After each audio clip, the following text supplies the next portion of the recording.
Hi everybody. So I thought I would get on live again today. You can see that I'm at my seaside town where the renovation property is situated. So the beautiful sea in the background, the house is just a little way up there. So I thought I'd get on and talk about what I've actually been up to this week to help those people that are thinking about buying a renovation property. What should you be doing? So this is visit number 2. So I've met the agent at the property again, but what I've done today is I've organised for an electrician to meet me at the property. If you remember, I said that the property was vacant. So that always makes it a lot easier. So he's met me at the property so that he can work out a very, very clear quote. I've got another quote from another electrician that has not been at the property. So the idea is these are firming up my prices in order to make sure that you stick to the budget. So it's a matter of trying to get a number of things lined up. This is before I've even put the offer in. So all week I have been speaking to various contractors. So once I've got my spreadsheet and it's all broken up into room by room and using the videos and the photos that I took from last week, and now I've contacted people to, just get those figures a lot tighter rather than just, Google is fantastic. Use the internet. That's definitely where to start. But now you want to try and get down to more specifics to make sure that your budget is tight.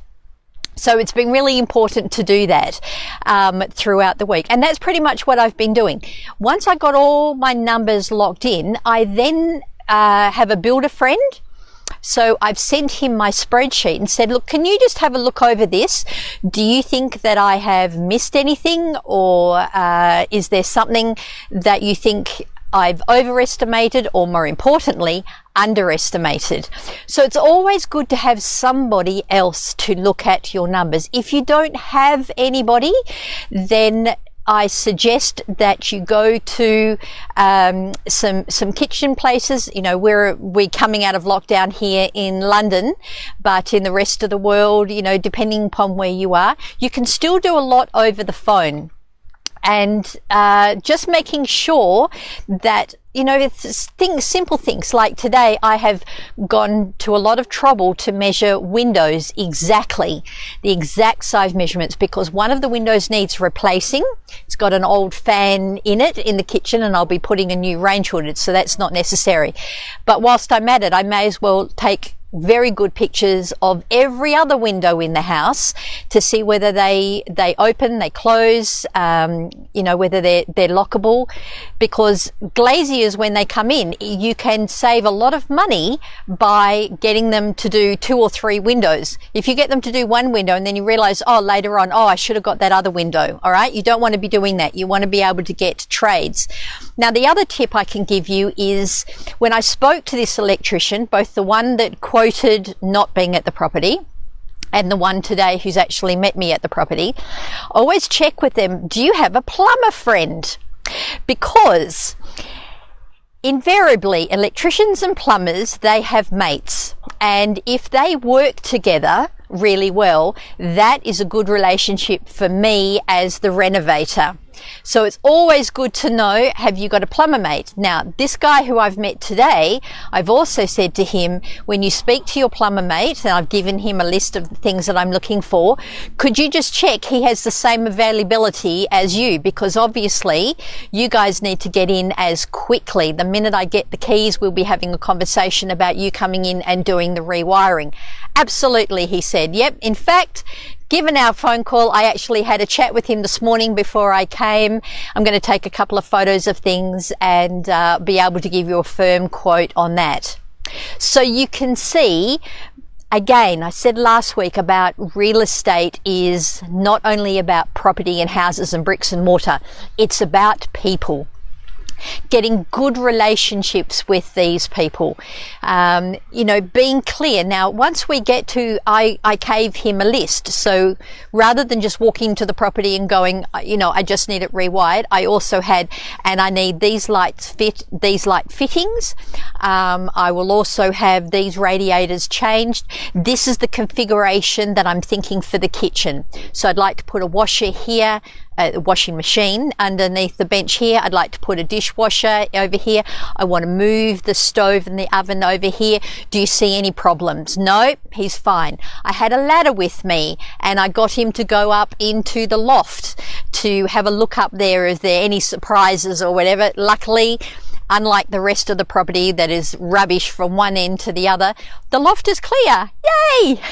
Because that's going to save money. I'm not going to have to clear this out because I want to put in a low offer and hopefully to be a cash offer.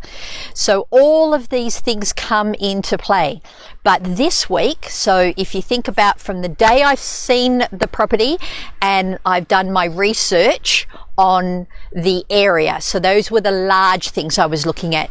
Capital gain, short term and long term. What are the rental prospects? How much do these properties rent for?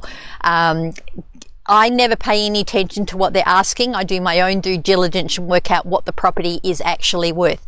That's all the big metadata, if you like. Now I'm narrowing down onto the actual house. So that's what I've been doing all week. Checking bathrooms and kitchens, painters, looking at window dressings. I want to knock down something out of the back and create a patio. So again, getting pricings for that. Flooring, you know, all of these things that you need to think of. I have a list that obviously I can share with you if you get in touch with me. Happy to do that. These things really, really help. The next thing is, you would have seen, if some of you have been following me on Facebook, that I'm looking for an investor to fund this particular project. Now, if you've watched previous posts that I've done, I've written it and also talked about it. I'm always talking about get your funding in first. Find out how much money you can borrow and do that. Well, this is one of those situations where that has not been the case, because I was working on another project. I wasn't actually looking for a flip at this point in time, but it came about. A friend rang me and said, there's this, you know, an amazing property. I think it'd be perfect for you. Why don't you go and have a look? And of course I have, and driven, and as you know, it's fantastic. So I'm acting and doing everything that I would normally do as if I already had the funding. I'm not doing anything different other than, clearly, I'm not putting in an offer until I actually know that I've got the money available. But this is a great learning for you if you're coming along this journey with me. And I really hope that that I get this. It would be fabulous. And I will keep videoing as we go along. Each week, I'll let you know the different stages, so that if you're thinking about looking at a property and what to do, I want this to be able to help you, to guide you step by step. Come along in the journey with me is basically what I'm saying. So that's pretty much it. I'm going to enjoy the seaside. I'm going to look at all the numbers and the sheets that I've done today and all my measurements. I'll be waiting for the quote to come back to the electrician and from the plumber, and I'm also talking to a carpenter regarding the kitchen cabinets and things. So that's what I've been doing this week, having fun rebuilding this old house and turning into this beautiful seaside cottage for somebody. All right, I hope this is helpful and you have enjoyed this view. Sorry, it's squinting, it's a bit glary.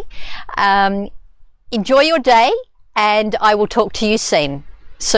Bye-bye.